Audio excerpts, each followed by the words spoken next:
Good morning, everybody. For this morning's sermon, I want to welcome you to my incredibly junky, messy study that's not going to get cleaned up anytime soon. So I was wondering, what will I offer to you to think about during worship and to take home with you? And I was reading the news, and the gift was given to me. You see, last week was the 100th anniversary of the Scopes monkey trials in Dayton, Tennessee, where a high school teacher, John Scopes, had been put on trial for teaching evolution in 1925.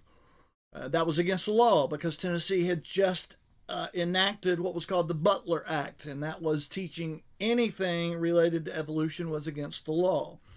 And it became a huge, big deal. What most people don't realize is that this whole trial was a made-up affair, so to speak. I've got a little video. It's about 4 minutes long, and it gives you a brief history. I'm going to play that, and then I'm going to go back and I'm going to dissect a couple of things. Remember last week in the sermon, I was saying a wish isn't a prayer, but be careful what we wish or pray for. We might just get it.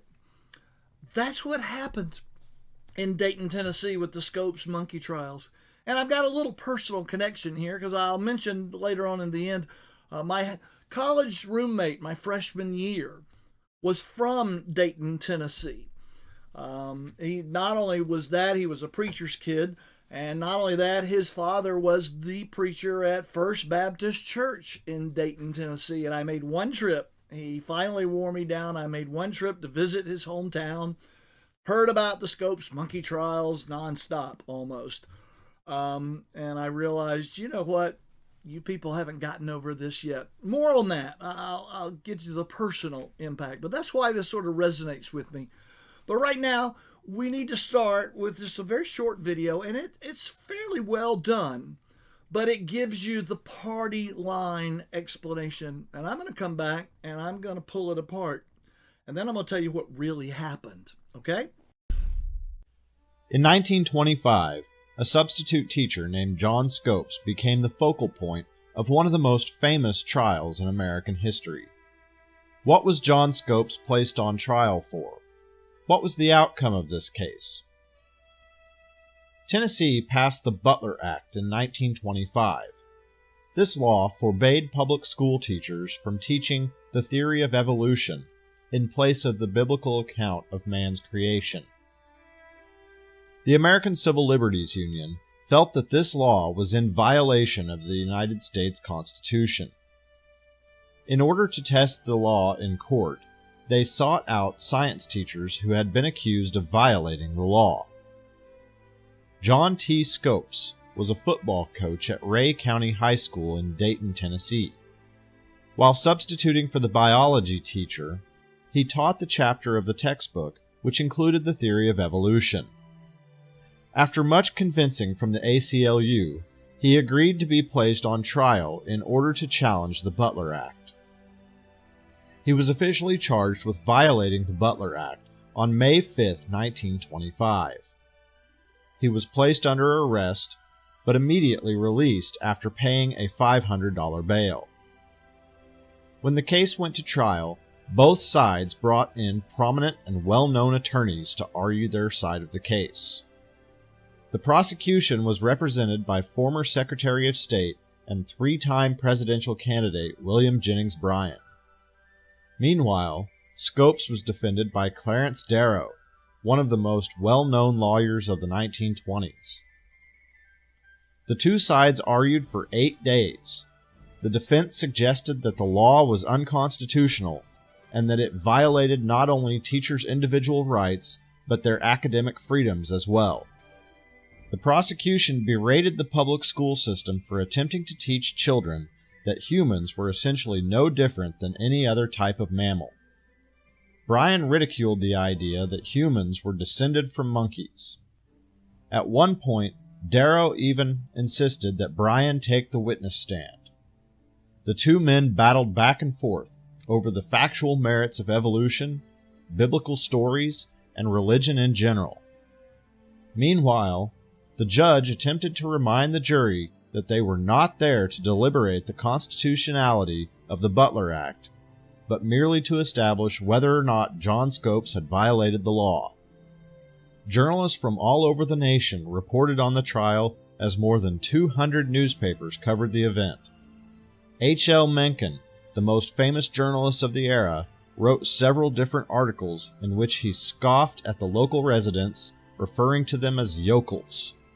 The Scopes trial also became the first American trial to have an on-the-scene reporter giving live updates over the radio. After an 8-day trial, the jury reached its decision in only 9 minutes. They found John Scopes guilty of violating the Butler Act, and he was fined $100. In today's currency, this would be a fine of well over $1,300.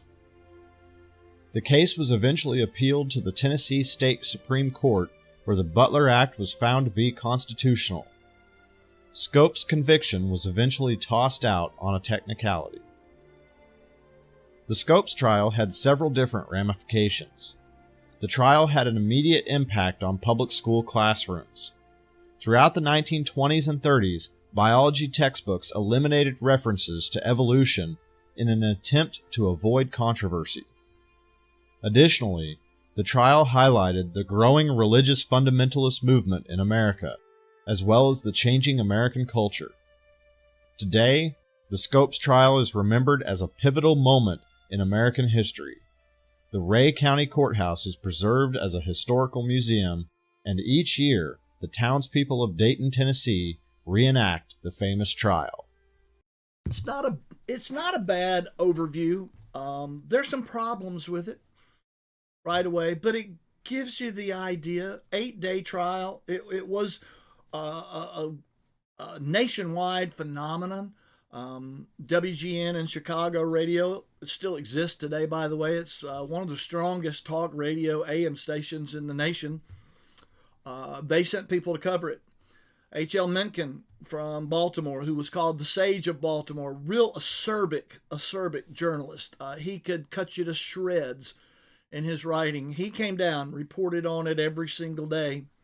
He's the one that coined the phrase the Scopes monkey trials. And you heard him say, well, part of the evolution thing is we evolved from monkeys, which in and of itself is incorrect. You see, Darwin wasn't saying that when he published The Origin of the Species in 1859. Not at all. He was pointing out, as part of natural selection, that species do evolve over time according to their environment. And that's true. It's not a theory. That's why a Siberian tiger is white with black stripes, as opposed to a Bengal tiger, which is orange and black stripes. The Siberian tiger evolved over a period of time because it lives in the far snowy Arctic north. The Bengal tiger has to hide in the jungles of Southeast Asia. That's evolution right there. What Darwin's saying, though, with humans is just recognizing what we know now, and that is the great apes, which are not monkeys. Okay, a monkey is different. The great apes, the orangutans, the gorillas, the chimpanzees, we share with our closest relative, the chimpanzees, we share 98.5% of our DNA with them. That's astonishing. That's so far out of any average bell curve that Darwin was saying we should pay attention to that. The one that sticks the most, the one that is the most damning to the whole ideological thought is that it's simplistic. It's reductionistic. Everything's got to reduce down to a cliche. Don't we see that so often today? Well, that's sort of what the trial was about. But let's pull it apart. It wasn't necessarily a trial. The Butler Act had been enacted, yes, and people were saying this should be challenged. It's not necessarily controversial. What happened in Dayton, Tennessee is that, let me find my right notes, a few of the business leaders in Dayton got together And suddenly they realized, you know what? If we can find somebody to let himself be arrested, okay? And we can challenge this law right here in little old Dayton, Ray County, wow, this will be a boon to business. Okay, now the superintendent of education for Ray County at the time also was the owner of Cumberland Coal and Iron Company there, and his name was George Rapelier. And he got together businessmen, the Board of Education, the superintendent, a man named Walter White, and a man named Robinson, who ran Robinson's Drug and Soda Fountain there in town. And they said, if we can get this trial to happen here, people will flock in. We might make some money. And they were meeting in Robinson's Soda Fountain. This was 1925. And one of the pictures you're going to see has them in the soda fountain with what looks like champagne. You see, Robinson's Soda Fountain, after they closed for the day, was also the town's speakeasy. So this was not necessarily good, fine, upstanding religious folk. These were business leaders that said, yeah, let's have a little drink as well, okay? That's mixed in with it. And their thought is, if we have this trial, if we somehow figure out how to manufacture this trial, we'll all make a lot of money. That's part of the issue there. Always follow the money, especially when you see issues like this in religion. So that's what they did. They were going to ask the biology teacher at Ray County High School, because he's the guy that would have taught evolution. John Scopes actually was interviewed by Studs Terkel in 1960, and he said openly, he said, I don't think I ever taught evolution. You see, Scopes was a substitute teacher. As the football coach, he would teach general science, general math, he taught some history, he filled in for people, and he said to the businessman, if you think and you can prove that I taught evolution, yeah, I'll be the defendant. Was there money involved? Were they going to pay his fines? Nothing's ever come out like that, but what do you think? Okay. The thing he said was, I won't perjure myself on the stand and say absolutely I taught evolution. I don't think I did. Well, they got around that. They never put him on the stand. Now, he even asked, why don't you have the biology teacher do it? Well, the biology teacher was also the principal of the high school. He had been in the community a long time, and his wife was very ill, and they're saying, we don't want to put old Bill through this, okay? You're a young man, you're not married, you're new, this is your first year, and for God's sakes, you're from Kentucky. So all those fell into place, and they said he's disposable, and he agreed. And the next thing you know, this trial, he's arrested. It didn't happen like the movies show it. He's arrested, he posts bail, the trial's scheduled, and the ACLU, as they said they would, they got Clarence Darrow. Everybody's ready to come to little old Dayton, Tennessee. Williams Jennings Bryan, fundamentalist Presbyterian of the 1920s.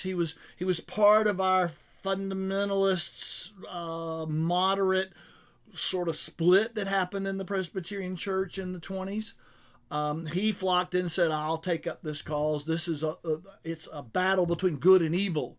It's the sons of light versus the sons of darkness. And that's how a lot of religious people sort of catched the idea. What they didn't see coming was the publicity of this would indeed bring huge crowds, and practically every nutcase in the United States of America flocked to Dayton, Tennessee for the monkey trial. And it was a show trial. It was really a debate between Clarence Darrow and Williams Jennings Bryan. The little clip you saw during the interim moment this morning, that's from the movie Inherit the Wind, and that's a fictional town and fictional people. But the cross-examination about Genesis and about the days of creation and how could the world be created then if the sun wasn't created? Was it daylight saving time? That actually happened. Williams Jennings Bryan was being cross-examined, and he actually said, I do not think about things I do not think about. And Clarence Darrow shot right back, well, do you think about the things you do think about? He was essentially saying this is illogical. This whole fundamentalist argument is just illogical. Somehow we have to find a way for science, evolution, to coexist with our faith. And that doesn't necessarily challenge our faith if we try. God gave us the ability to think. And God expects us to think, not to reduce everything to a cliche here or there or whatever. That's what the Scopes monkey trial was about. They sold monkey dolls. One guy brought in an actual chimpanzee named Joe Mindy, decked out in a fedora, spats on his feet, a suit, and you could get your picture taken with the chimp for $5 or something like that.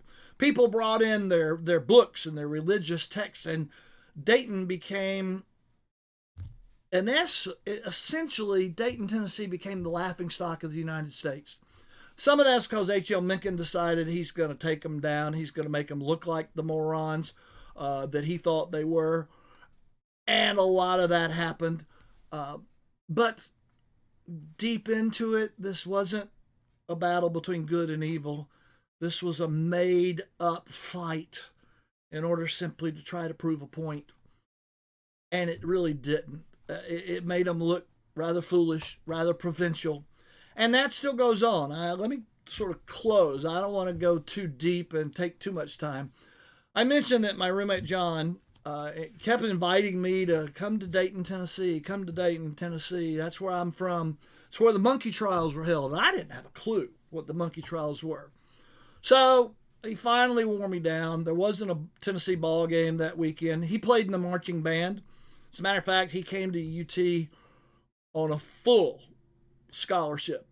Tuition, room and board, books, you name it. His 4-year degree was going to be paid for to play bass drum. He was that good. He was going to be a music major. And to something I'll never, ever understand, at the end of the year, he just withdrew from school. He went home because he missed his girlfriend and decided he would go work at the Broyhill factory making Lazy Boy recliners. And I was like, you've got a 4-year degree paid for. What is wrong with you? I miss my girlfriend. I'm going to go home. He did. His father was a fundamentalist preacher at First Baptist Church. They gave me the full-blown tour of the battle between good and evil, and I didn't yet know that it was sort of a put-up thing at the time. I learned that later. And I sort of got my fill of that whole kind of religion idea. Sunday morning, I had to go to church with him, of course.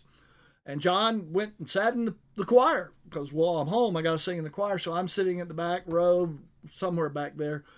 And his father stands in the pulpit and thunders out, "Do we have any visitors with us this morning? I want you to stand up." And I'm like, ain't no way I'm going to stand up. And John's looking at me from the choir going, "Got to stand up." I'm like, not a chance. Well, he said, "I know there's at least one visitor because my son brought his roommate from Knoxville down for the weekend, but I don't see this young man standing up." I'm like, you got to be kidding me. So I stood up, and he said, "I want everybody to extend that right hand of Christian fellowship to him and maybe give him a word or two of encouragement because the young boy's a Presbyterian." Okay. Yeah, you know how well that went over. That was my exposure to Dayton, Tennessee. That's the religious idea that is around that. And that's what the Scopes monkey trials was. 100 years. It's 100 years later, and we still have this debate going on, which just befuddles me sometimes. Because again, the whole point was, if God wanted us to just regurgitate a list of things, we'd never need this gift we were given, which was the ability to think rationally, to think of thoughts, to recognize the earth can't be 6,000 years old. The fossil record is very, very clear. And science and logic are not the enemies of faith. That's what we Presbyterians believe. It's why there's still some fundamentalists around today that point at us and go, "Oh, they're not real, true Christians. They're not serious." You heard them. I've heard them. They're not going to go away because we recognize life, even a life of faith. It's a little more ambiguous. It's a little more involved. It takes contextualization, interpretation, and parsing. It's not reading a computer manual and then spitting out the right answer. And that's what the Scopes Monkey Trial was about. I encourage you, if you don't know much about it, it's fascinating. There's stuff online. Read about it. Wonder about it a little bit. And recognize, in a sense, that debate is part of who we are as well. So, I probably talked enough. I'll say amen. Thank you for your prayers. I know they're there and I appreciate it. And I hope by the time you hear this and watch this, the recovery is well underway. We'll find out. I'll keep you posted. So for the rest of worship, God bless. I hope it's fulfilling. I'll see you when I see you. Amen.